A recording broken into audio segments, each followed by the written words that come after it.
I know marami kayong tanong na gustong ma-clarify, meron kayong mga additional information na gusto nyong makuha.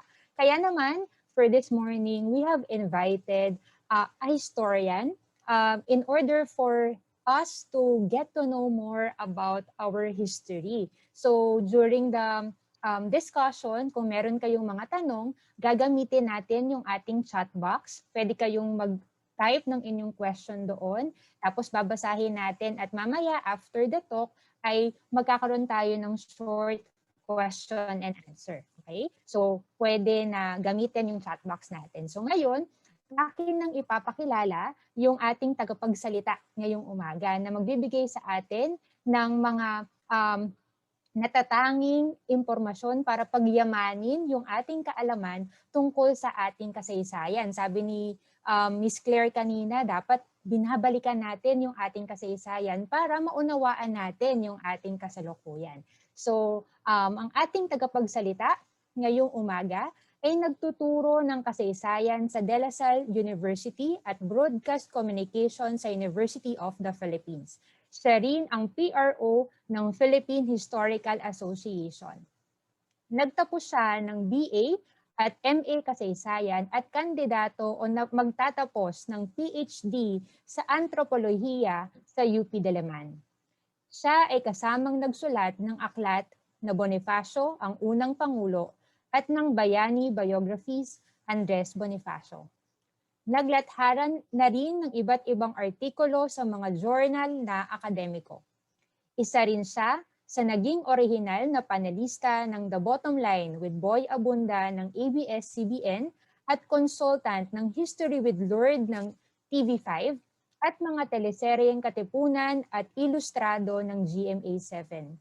Lumikha ng Showtime television segment na ngayon ay isang column sa Abante tuwing linggo. Nagsusulat din siya ng column sa The Manila Times tuwing Sabado. Siya ay isa sa pinaka-aktibong public historian sa telebisyon sa bansa. Mga minamahal na Hosenian, samahan niyo ako na bigyan ng mainit na pagbati si Professor Michael Charleston Chow Chua. Bigyan natin siya ng virtual clap. Good morning, Sir Chow.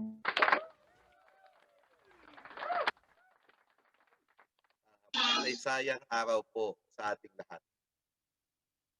Bago ako magsalita, sa inyong lahat, this is, I think, Jen, ito yung pangalawang beses na ako'y maanyayahan dito. No? Opo, sir. Una, of course, hindi virtual, and I think that was more than 10 years ago. At ang talk ko po ay tungkol kay Andres Bonifacio. Kaya masaya ako, no? Masaya ako na makasama kayong lahat, mga bata, sa araw na ito. Alam nyo, hindi ko alam, no? Kasi bago ako lumitaw dito, sabi ko, panoorin natin yung video ng highlights ng kasaysayan, history. Pag sinabi mong kasaysayan, history, ano yung nakaraan ng Catholic Church. Okay? Ako po ay lumaking Katoliko, pero ako po ay born again Christian. Pero hindi po ako malaki pong respeto ko sa pananampalataya ng aking nanay. Kaya hanggang ngayon pinag-aaralan ko po ang pananampalatayang Katoliko. At hindi ko naiyak talaga ako sa dun sa nung sa napanood natin, kung gaano kalawak yung kasaysayan na yun. At sana makita ninyo na hindi man kayo Katoliko, no? Marami sa inyo Katoliko, pero hindi man kayo Katoliko, basta Pilipino kayo, di ba? Makikita ninyo yung legacy na yun. At yun yung pag-aaralan natin ngayon. No? Huwag ninyong isasawalang bahala yung kasaysayan niyan. Huwag niyong kakalimutan. So, maraming salamat ha. Sige, pakinggan na magpapakita ako ng ilang pictures. So, maraming salamat po muli sa San Jose Academy. Ang title po ng aking talk ay Kristyanismo kasaysayan at aral sa 500 taon. By the way, ako'y born again Christian, so pare-pareho naman tayong Christian. So, kasama pa rin naman ako. Mga bata, no, meron akong mga video na pinapalabas sa aking YouTube. Shout you, baka may matutuhan kayo. So, please link, subscribe to my YouTube channel. Yan. At yan po yung aking social media at yung mga websites. So, masaya ako kasi mamaya yung ating speaker na isa ay si Father Paulo Pirlo. Nabigla ako kasi kakasulat ko lang sa kanya 2 days ago, pero ngayon kasama ko siya sa Zoom na ito. At si Father, kasi ganito yan eh.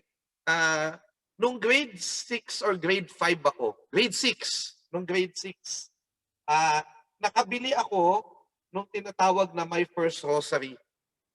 Ayan, papakita ko lang sa inyo, no? Yan. So, ito po yung nabili ko. Ito po yung sinulat ni Father Pirlo. Actually, mas luma pa yung kopya kong original. No? At ngayon po, isa sa mga pinagbatay, kasi Jen, sabi ko, paano ko ba ikukwento sa mga bata yung komplikadong kwento ng nakaraan ng church? So, bigla naalala ko si Father Pirlo, binabasa ko ito. Ito yung My First History of the Church. Ito po'y binili ko. Ayun, binili ko siya noong April 30, 1998. Kita nyo? April 30, 1998. Ano yung 1998? Yan po ay mahigit 20 years na po. So, kaya po, si Father, nakabili na ho ako nung iba.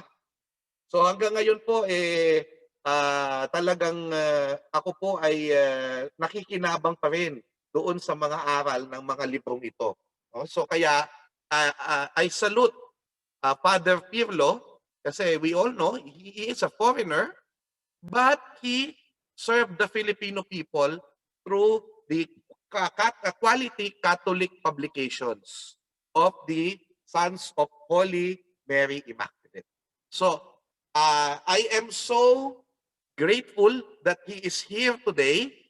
And that is why I dedicate this talk to him as my thank you for all the children who learned about the faith and about the history of the church from him.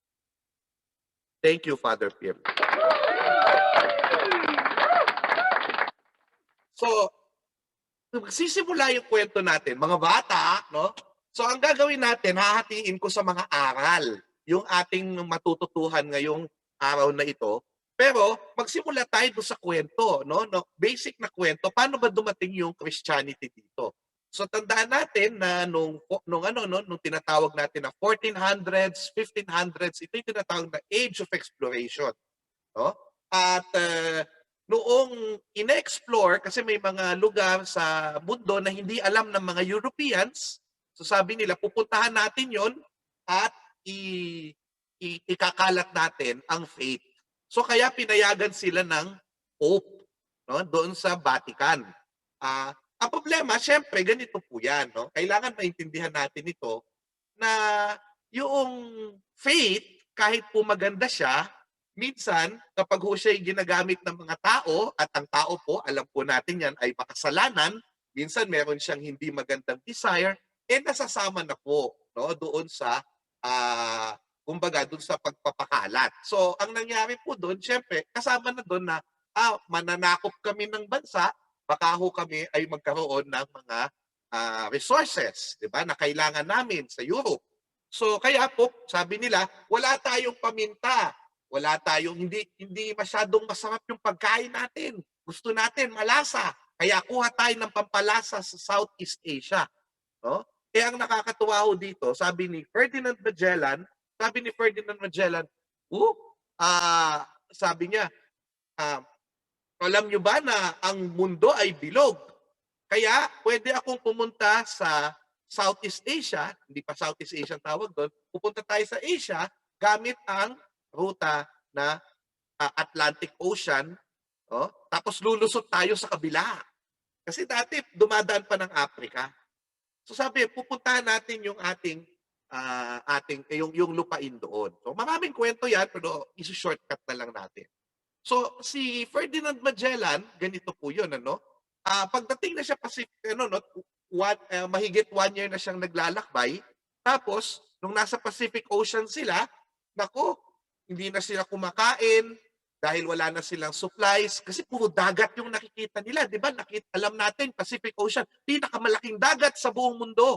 Karagatan ang tawag sa kanya. Ocean, hindi siya sea. Ocean, malaking malaki. So sabi nila, 90 days. Sabi nila, naku, naiinip sila araw-araw, wala silang food, wala silang malinis na food. Kumakain sila ng daga, kumakain sila ng mga kahoy. Kahoy, kinakain nila ha, kahoy. Oh.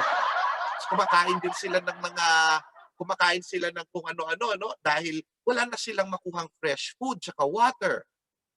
And then, anong nangyari? Sa Guam, sabi nila, nako, hindi maganda yung ugali daw ng mga taga-Guam kasi ninanakawan daw sila. Di ko alam yun kasi feeling ko baka tinutulungan lang silang magbaba ng gamit, ano? Oh.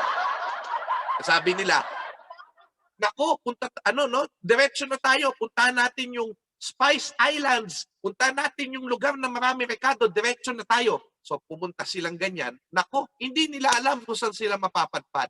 Saan sila napadpad ngayon? No? Napadpad sila sa isang lugar, no? Na hindi alam ng mga Europeans, wala sa mapa nila. At nung nakita nila, gutom na gutom sila. Sabi na, nako, ang ganda dito, may tubig, may pagkain. Pero alam mo, no? That's March 16, 1521. Diba? Kanta yun, on March 16, 1521, when Philippines was discovered by Magellan. Diba? Oh, Magellan discovered the Philippines. Pero tayo, na-discover din natin sila. No? Oh. Nakita sila ng ating mga ninuno. Tapos, nakita sila, nako, noong nag-usap sila, hindi sila nagkaintindihan, no? Hindi sila nagkaintindihan. Sabi nilang ganyan, o sige, balik na lang kami ulit. After a few days, March 18 silang nagkita, no? So, ibig sabihin, 2 days pa bago nila nakita yung mga ninuno natin. Tapos sabing ganyan ng mga ninuno natin, tara, balikan natin sila.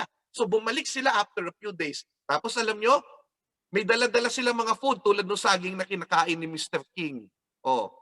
May saging. Meron mga iba't ibang mga goods, mga food. Alam niyo yun, sanay sa traders yung mga ninuno natin. Kaya binigyan nila si Magellan at yung mga gutom na pare, gutom na kasama ng food at saka ng cocoa water. Kasi yung cocoa water yun, masarap yun kasi magpapagaling yun, parang dextrose yun, para ka na ospital, kung nanghihina ka, lalakas ka. So, yun po ang nangyari dyan, mga kaibigan. Pinakita natin yung ang tawag sa English, humanity, pero sa Tagalog, ang tawag na, kasi human being tayo, ang tawag dyan po ay pakikipagkapwa-tao. Okay? Tapos pumunta ulit sila sa isang lugar, ang tawag po doon ay Limasawa. Doon po sila inabot ng Holy Week. Di ba? Last week, Holy Week po. So, may Holy Week noon, at eventually, of course, magkakaroon ng Easter Sunday, 1521, nagkaroon ng tinatawag na First Mass na na-record.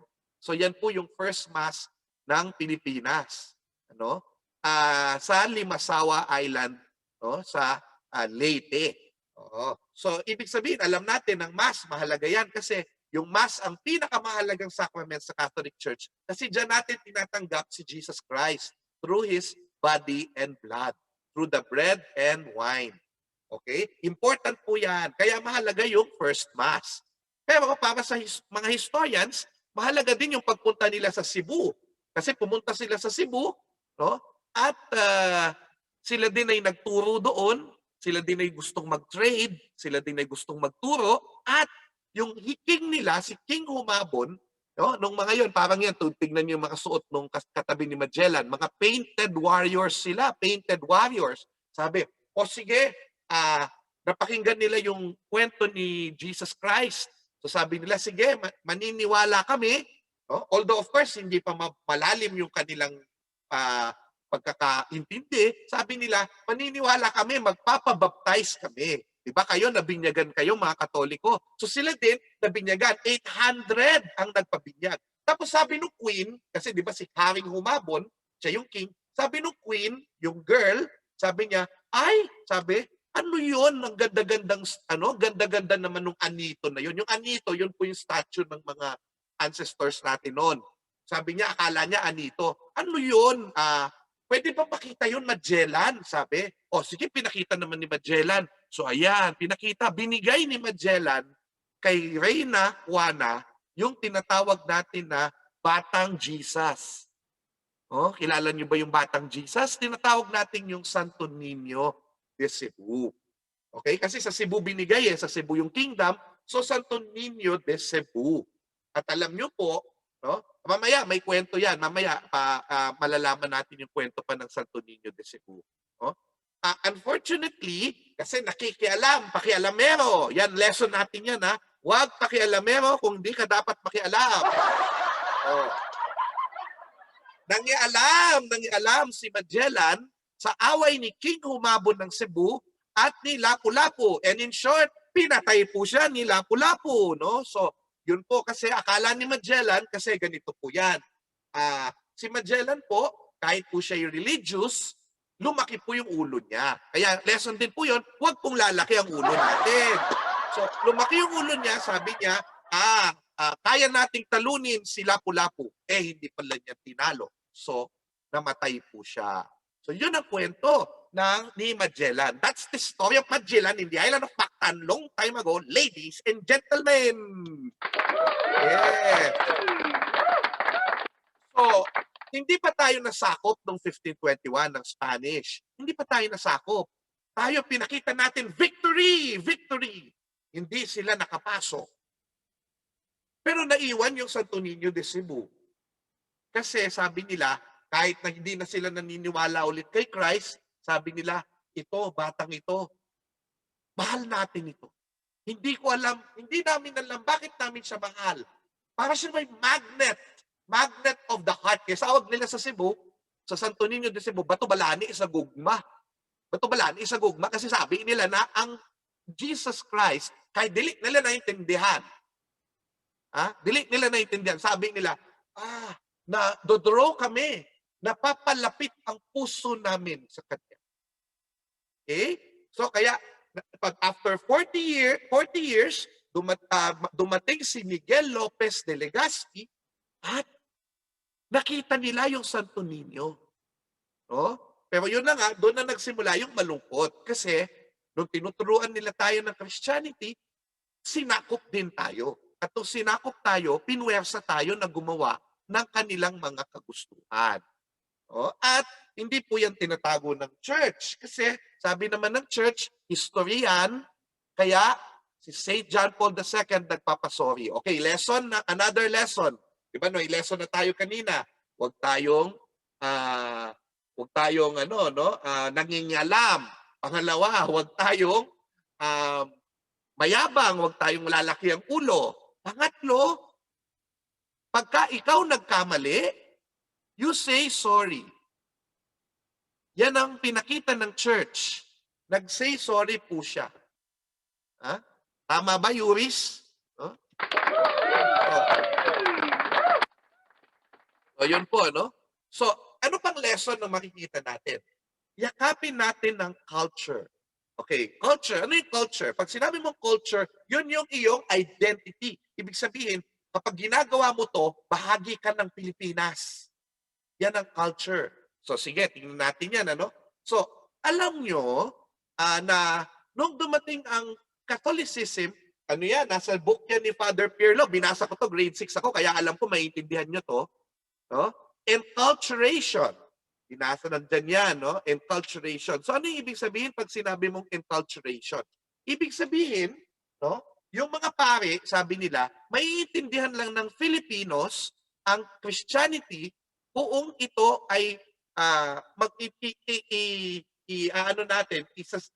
papakita natin sa pamamagitan ng dati nilang paniniwala. So naniniwala sila sa spirits of the ancestors, pinakilala nila yung concept ng saints. Diba? Pinakilala nila si Mama Mary, no, na nauna sa atin, ancestor din siya, di ba? Kaya dinadasalan din si Mama Mary, no? And ano pang nangyari? Yung mga dances. So nagda-dance tayo to to honor our ancestors, to honor our Bathala. Bathala is the god of our ancestors. Pero Diyos din yan. Kaya actually, pareho lang yan. So, si God the Father, si Bathala, sinasamba noon na iba-iba lang yung kanilang kaisipan about it. Pero pinakilala si Jesus, pinakilala si Holy Spirit, pinakilala si God the Father. Ginawa din natin yung mga sayaw natin. Nagsasasayaw din tayo. Kaya pag makita mo, pupunta ka sa Cebu, pupunta ka sa Pakil, Laguna, nagsasayaw talaga sa pagsamba ang ating mga kababayan. Kasi yan ay pagpapatuloy ng kanilang culture. O, di ba dati nagsasamba tayo sa mga caves? Doon din tayo, bago dumating ang ancestors, doon din tayo naglilibing. No? Anong nangyari? No? Doon, eventually, gumawa ng church ang mga Spanish, no? Na parang caves. Parang caves. At doon din, naglilibing yung mga tao. Doon na rin sila nag-church. At yung mga buildings na yan, yung church buildings, yan ay heritage natin, pamana. Kasi sinong gumawa niyan? Tayong mga Pilipino. Oh, at anong design? Filipino design. Oh? Ganun din, dati may mga priestess tayo. Pag sinabi mong priestess, babae sila yung mga babaylan at katalonan. Oh? At yung mga katalonan, eventually, papalitan sila ng mga priests. Oh? Na pareho sila ng role ng babaylan, nang gagamot din ng priest kasi marunong siya ng herbal medicine. Nagkukwento siya ng ebanghelyo, ganun din yung epics nung unang panahon. At siya yung nagdadasal para sa mga tao kay God. At siya yung nagbibigay ng message ni God.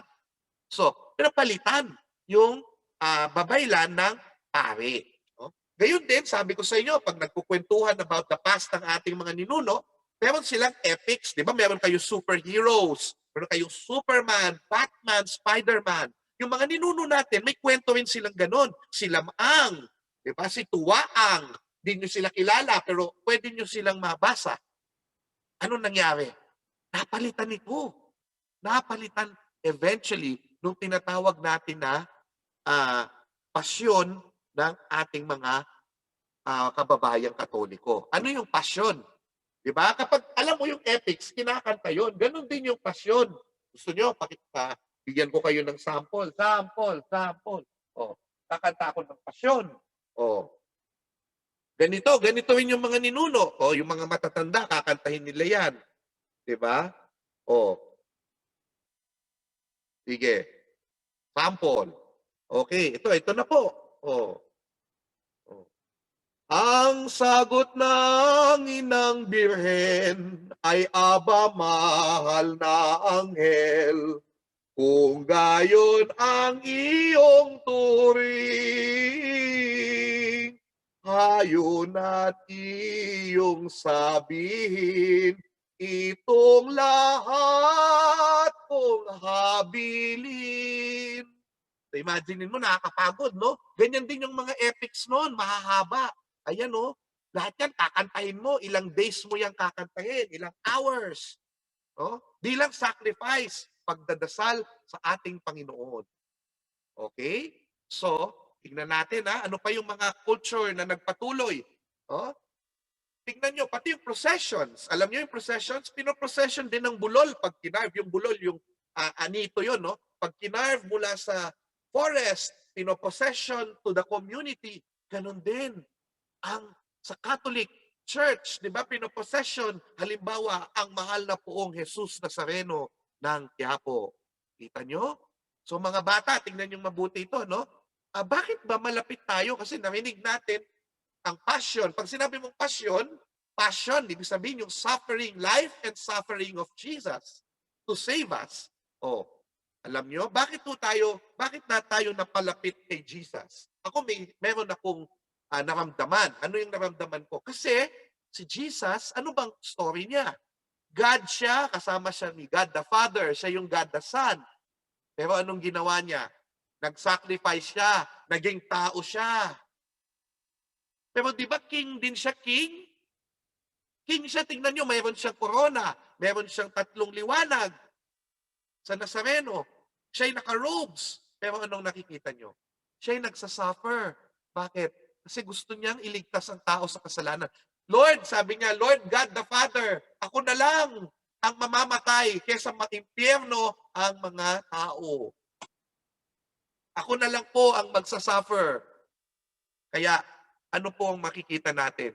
Ay, si Jesus, naiintindihan ako.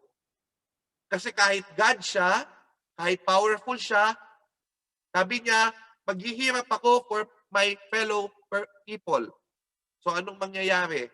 Para sa sangkatauhan, for God so loved the world that He gave His only begotten Son, that whosoever believeth, kung sino man ang maniwala sa Panginoong Yesus, ay maliligtas. Kaya, si God natukso, si Jesus natukso, si Jesus nalaman niya kung paano magutom, si Jesus nalaman niya kung paano masaktan, si Jesus nalaman niya kung paano siya patalikuran ng friends niya, paano siya ibuli, paano siya bugbugin, kahit wala naman siyang kasalanan.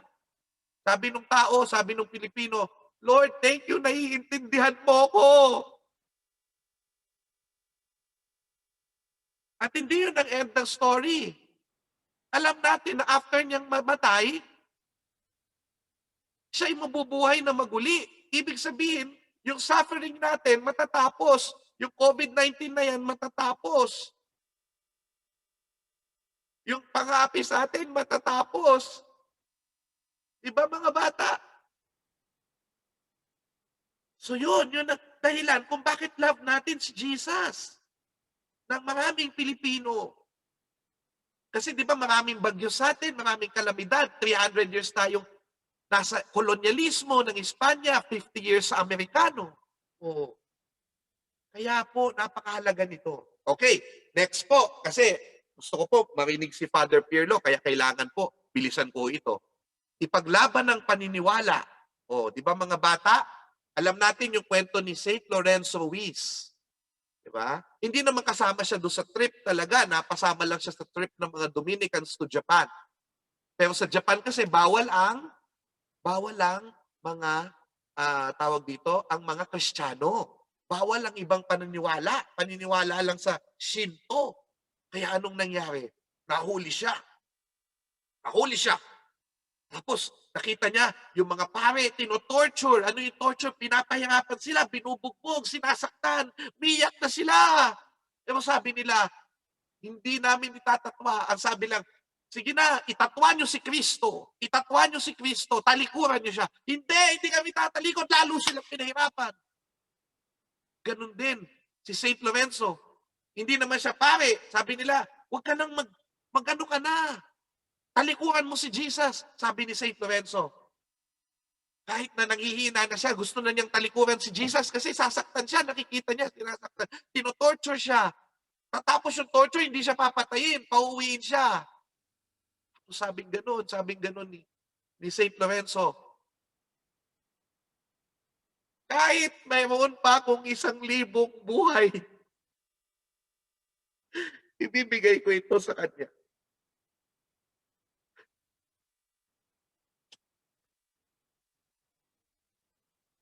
Kaya yun, pinatay siya.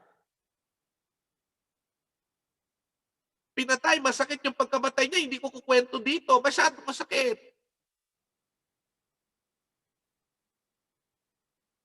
Kaya, anong nangyari? Binigyan siya ng honor, siya ngayon ay St. Lorenzo Ruiz. Ang unang Pilipino na naging santo. Di ba yan din yung kwento ni St. Pedro Calungsod? Pinagtanggol niya ang priest na gustong patayin ng mga Chamorros sa Guam. Diba? At ito hindi nyo to kilala masyado. Pero alam nyo kung anong name niya. Sino ang madre ito na kasama ko? Siyempre, statue na lang yan. Tinuro niya sa atin yung pagkakapantay-pantay. Sino yan? Okay, mamaya. Diba may kwento sa history na may mga priest daw na bad? O, Father Damaso, Father Salvi, sa Noli Me Tangere. Alam nyo, sa lahat naman ng institution, may mga bad people. So sabihin mo, sa government, may corrupt. No? Diba? So, dahil tao ang nagpapatakbo ng simbahan, may bad people. Pero wag nating sasabihin lahat sila bad. Kasi may tulad ni Bishop Domingo Salazar, sabi niya, Spain, itigil nyo ang inyong pag-aabuso sa mga Pilipino. Itigil nyo yan. Sabi ni Bishop Domingo Salazar, nagreklamo siya sa Spain, bakit nyo inaabuso ang mga Pilipino? Hindi natin kaduguyan, ha? Sabi niya, wag nyo abusuhin ng Pilipino, sabi ni Bishop Domingo Salazar. Tapos ito, noong unang panahon, yung mga Spanish priest, ayaw nilang tumanggap ng Pilipino. Yung mga madre, ayaw nilang tumanggap ng Pilipino. Hindi pwedeng magmadre ang Pilipino. So, ano nangyari? May isang babae na Pilipino-Chinese. Na yung magulang niya, Chinese at Pilipino, anong nangyari? No? Siya po ay bininyagan, siya po ay tinuruan ng kanyang mga magulang na maging mabuting Catholic. Tapos siyempre gusto nilang mag-asawa siya. Pero parang ayaw niyang mag-asawa, hindi siya natutuwa. Sabi niya, parang iba yung aking nararamdaman. Parang gusto ko magmadre. Kaso sabi nila, ano kung magmamadre? Hindi naman ako Spanish. Kaya anong sabi niya? Kinausap niyo yung Jesuit priest. Sabi niya, ano kaya? May calling ako, gusto ko magmadre, Father. Hindi naman ako Spanish. Okay lang, magdasal ka, sabi ni Father. So, nagpaalam siya sa magulang niya. Nako, sabi niya, bakit? Di ka na mag-aasawa, hindi mo na kami bibigyan ng apo. So, pumunta siya ngayon sa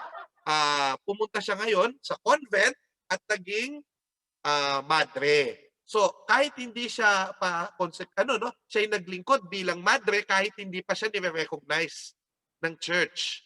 So, anong ginawa niya? Mayaman siyang babae, pero siya ay nag-serve, naglinis, nagpakain ng dukha, nagpatuloy ng mga walang tahanan. At marami ang sumama sa kanya. At eventually, anong nangyari? Siya po ay binigyan ng permission.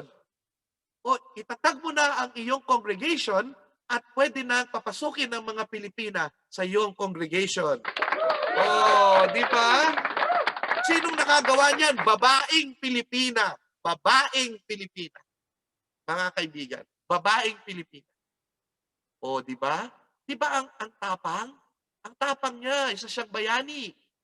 Diba? So, alam natin na matay eventually siya, pero lumaki yung kanyang organization, Religious of the Virgin Mary. Yan. At meron silang school, yung St. Mary's. Diba? So ano pa? Si Mother Ignacia del Espiritu Santo. Sabi ni Father Gomez, Mariano Gomez, Jose Burgos sa Sinto Zamora, sabi niya, naku, bakit ganon? Hindi pantay yung powers ng Spanish priest doon sa mga secular priest o may Indio priest. So sabi nila, dapat pantay-pantay. Kaya pinaglaban nila ang secularization ng mga parishes para kami naman ang maging parish priest. Of course, ang problema, dahil daw mareklamo daw sila, sinangkot sila sa isang kaso ng rebellion, ibig sabihin, nagrebelde sa gobyerno at sila po ay binitay. Pero dito mo makikita sila ay nagkaroon ng pagtindig sa faith. Diba? At syempre makikita natin, hanggang ngayon ginagamit yung story ni Jesus para i-inspire yung tao. Kung si Mary at si Joseph, nung pinanganak si Jesus, siya po ay, anong tawag dito? Siya po ay may tawag doon. Sila ay hindi nakakuha ng kwarto. Eventually, magkakaroon din ng kwarto. So kayong mga may hirap, magkakaroon din ng bahay. Magsikap lang kayo, magkaroon ng bahay, ipaglaban nyo karapatan nyo sa bahay. Ayan po, binibless sila yung mga urban poor, binibless sila ni Bishop Pabilio. Ano pa ang tinuturo? Konti na lang po ito. Pagmamahal sa bayan. Bakit? Sa story ng passion o pasyon ni Jesus Christ, makikita natin yung kwento ayon sa historia na si Reynaldo Ileto, Passion and Revolution, na-inspire sila. Bakit? Kasi si Jesus, nabuhay, namatay, nabuhay na maguli. So sabi nila, tulad ni Jesus, babangon din ng bayan. Di ba mahirap ang bayan? Dati malaya siya, ngayon mahirap siya. Hindi, dapat lagi tayong may pag-asa. At babangon ng bayan at lalaya ulit. Sino ba si may pag-asa? Di ba si Andres Bonifacio? So sabi ni Andres Bonifacio, magkakapatid tayo. We are brothers, sisters, we love each other. Oh, tapos inutos niya, no, pag-ibig sa tinubuang bayan, sabi niya. O inutos niya sa Kapilya ng Katipunan, o ni Emilio Jacinto. Ang unang utos daw ay love. Kasi daw pag love mo yung country mo, dapat love mo ang kapwa mo tao. Hindi mo sila binubuli, dapat nila-love mo sila. So tingnan nyo, ganda ng sulat kamay ni Andres Bonifacio. Ha? Si Andres Bonifacio, kaya Bonifacio yan. Ganda ng sulat niya, di ba? Cursive. Di ba? So ano makikita natin? Sabi ni Andres Bonifacio, love the Lord your God with all your heart. And remember that when you love God, you also love your country. Because when you love your country, you love your fellow man. Mahalin mo ang Diyos ng buong puso sapagkat kung mahal mo ang Diyos, mahal mo din ang bayan mo at mahal mo ang kapwa mo. Okay? So yung love na yon, sabi nila, kasi pag may love ka, may hope. Di ba? Di ba? Faith, hope, love. These three. Oh, so anong nangyari? Sila may pag-asa na babangon tayo, sila ay nag-fight. Ang mga heroes natin ay nag-fight. Kasi sabi nila, babangon ng bayan natin. Oh, anong nagturo sa kanila dyan? Pakikipagkapwa-tao ng mga ninuno natin at ang sabi ni Jesus Christ, love one another. Sabi ni Jesus Christ, love the Lord your God with all your heart, with all your mind, and with all your soul, and with all your strength. And love your neighbors as yourself. O, di ba? Kaya marami hong mga tao sa church tumutulong sa mahihirap. O, tinuruan tayong makipagkapwa-tao. Bakit? Si Quezon, narinig niya, si Adolf Hitler ng Germany. Alam niyo kung anong ginagawa? Inaapi niya, binubuli niya yung mga kalahi ni Jesus, yung mga Jews sa Germany noong 1930s. Sabing ganyan ni Quezon, bakit ganon? Bakit nila inaapi ang kapwa-tao natin at ayaw silang iligtas ng kahit na sino sa pangapi? Alam nyo ba, eventually, 6 million Jews will be killed by Adolf Hitler's regime. So anong mangyayari? Niligtas ni President Quezon ang 1,300 na Jews at pinapunta nila sa Pilipinas yung mga Hudyo, kalahi ni Jesus Christ, pinatira sa Philippines para maging safe sila from Hitler. Oh, ganun din, nung nanalo yung communism sa China, si President Quirino, sabi niya, naku, yung mga White Russians, 6,000 sila, 5,500 pala, 5,500, sila'y mamamatay. Naku, sabi nila, kailangan natin silang dalhin sa Philippines para hindi sila mamatay, hindi sila mapahamak, hindi sila saktan. Yan po ang Filipino. At yan po ay, naniniwala ako, informed din yan. Ibig sabihin, inspired tayo ng turo ni Jesus. Mahalin mo ang kapwa mo pag sila'y nasa panganib. Kaya, nung nakita ni President Quirino, bakit daw nilagyan ng bakod yung mga kampo ng mga White Russians? Sabi ni President Quirino, tanggalin nyo yung mga bakod na yan, hindi prisoners ang aking mga bisita dito. Yan ang pagmamahal natin sa kapwa-tao natin. At syempre, nung Vietnam War, di ba, dinala din yung mga refugees ang tawag doon, ng Vietnam War sa Philippines. O, di ba? So again, tulad na sinabi ko sa inyo, if you want more information about the history of the church, mag-ano kayo kay Father Pirlo. Okay? Yung mga books niya, basahin nyo, First History of the Church. So to end, ano po sinasabi natin? Tinuruan tayong makipagkapwa-tao. Nung panahon na may isang administration na may mga tamang ginawa, pero meron din silang pang-aapi na ginawa sa mga walang kasalanan na nagsasabi lang ng kanilang paniniwala. Anong ginawa? No, inaapi sila kahit wala silang kasalanan, inaaresto, pinapahirapan, kinukulong. Ano nangyari? Sino ang tumulong sa kanila? May mga madre, may mga pare na nakipaglaban para sa kanila. Pinuntahan sila sa prison kasi sabi ni Jesus, di ba? Kung ano man ang ginagawa mo sa kapwa mo, whatever it is that you do to the least of my brothers, you're doing to me. So pinaglaban nila ang mga Pilipino na inaapi. Kaya sabi ni Cardinal Sin, sabi niya, pumunta tayo sa EDSA dahil gusto nating ipaglaban ang mga taong naapi sa panahon ng 20 years na ito. So nagpuntahan yung mga tao. Anong dala-dala nila? Si Mama Mary. Dala-dala nila si Santo Niño. Dala-dala nila si Our Lady of Manawag. Dala-dala nila ang Virgin Mary at iba pa. At sila nagbibigay sila ng food, ang mga madre. Kinakausap ang mga soldiers. Kahit yung mga soldiers, may dala-dala silang tanks. May dala-dala sila. Naku, babarilin ba yun nila yung mga rebels? Pero sabi nila, hindi, nakikiusap kami, ligtas niyo ang mga rebels. Huwag niyo silang patayin kasi kapwa natin sila Pilipino. Tumuluhod sila sa harap ng tanks. Ang mga madre, ang mga pari. Sabi ni Jesus, di ba? Love one another. Sa Holy Bible, sinabi niya yun. Yun ang pinakita natin sa kalaban natin. Pero binigyan natin ng bulaklak.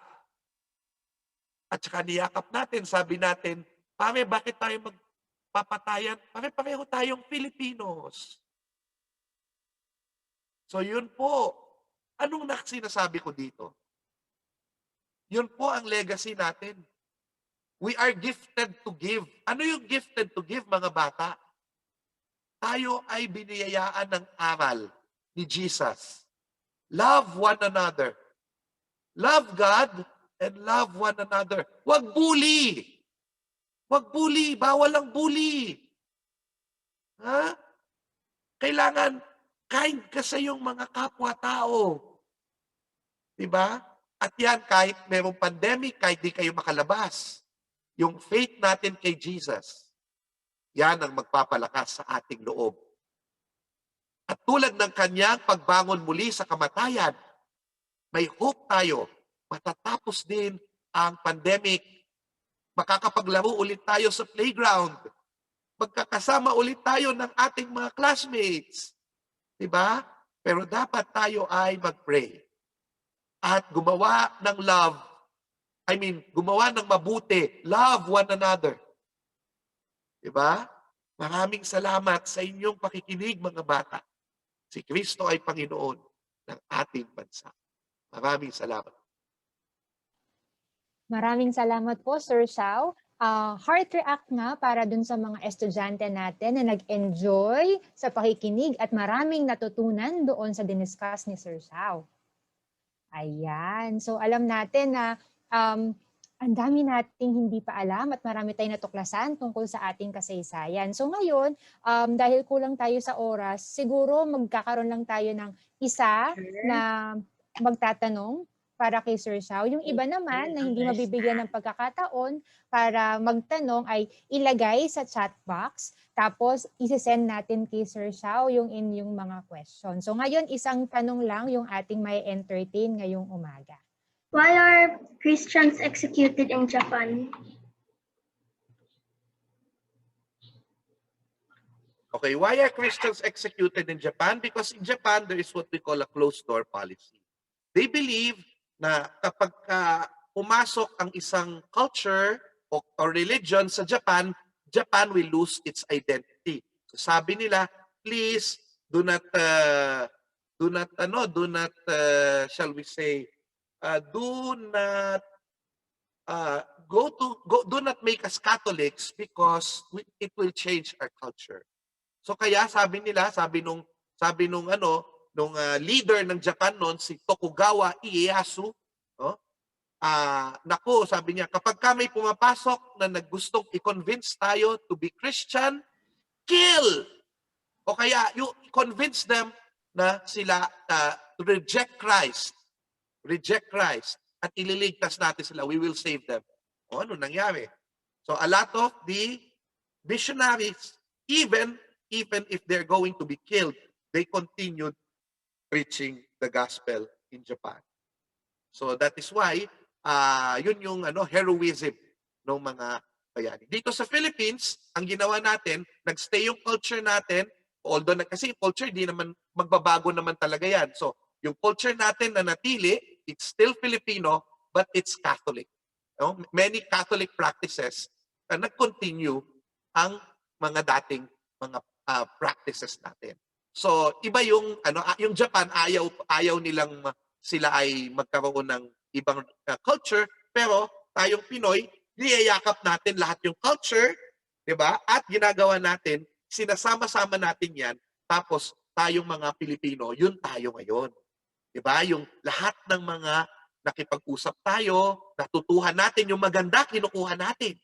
Diba? At ginagawa natin sa atin. So yun po ang sagot ko. Maraming salamat. I'm sorry, Juris, Sophia, because you were not able to understand the lecture because of I used Filipino. So I just hope that Teacher Jen will help you understand what I said today. Okay. But I'm sorry, I have to speak in my language, the Filipino language, because a lot of people here are Filipinos. Thank you. Thank you very much po, Sir Xiao. So para dun sa mga gusto pang magtanong, gamitin natin yung chat box tapos sasagutin natin yung inyong mga questions. So once again, we thank Sir Xiao Shua for his time and sharing his knowledge para mas lalo nating maunawaan kung sino nga ba tayo at yung ating pananampalataya. So isa ulit na virtual clap para kay Sir Xiao at tawagin natin si Miss Claire para sa ating Certificate of Gratitude. Okay. Good morning, Hasanyans. Thank you so much, Sir Xiao. Actually, Sir and my dear Hasanyans, I was aspiring historian myself before, no? But I met Sir Xiao because of my teacher before, and I realized that I don't have the enthusiasm and brilliance that Sir Xiao have, no? So, siguro naman may mga Hosenians na na-inspire at sobrang humanga sa kahusayan, no, sa pagkukwento at sa kasaysayan ng Kristyanismo dito sa ating bansa. Talagang sobrang nakaeengganyo ang history. Okay? Now, to award the Certificate of Appreciation, let me read it first. So, San Jose Academy, PASCO Accredited Level 2, awarding this Certificate of Appreciation is given to Mr. Michael Charleston Bichua for sharing his valuable knowledge and expertise on the topic Limang Siglo, Ako, si Kristo at Katolisismo during the alternative classroom learning experience given the 6th day of April in the year of our Lord 2021 at San Jose Academy, Navotas City, signed by our school principal, Mr. Rafael Patrick Empeco, and our school director, Reverend Father Geronimo Maria J. Cruz. Muli po, maraming salamat, Ginoong Xiao Shua. Virtual claps naman, Hosenians, para kay Sir Xiao. Ayan, very good, Hosenians. I hope na-inspire talaga tayo, no, sa kasaysayan. Nakatutuwa na makita yung nakaraan at makonekta natin sa nararanasan natin ngayon. Well, actually, the history of Christianity, hindi lang natin nalaman ng kasaysayan because we can adapt the values, okay, the values that Sir Xiao shared to us in our real life, lalo na ngayon sa gitna ng pandemya. Alright, kumustahin natin ang mga Hosenians. Heart react kung nandyan pa ba kayo. Ayan, grade school, junior high, and senior high, heart react. Ayan, very good. Ang dami pa, no? Ayan, sa mga teachers natin, parents and administrators, nawa, no? Malamang ko ubos na yung kape ninyo, pero wag na nating dagdagan at baka nervyusin kayo.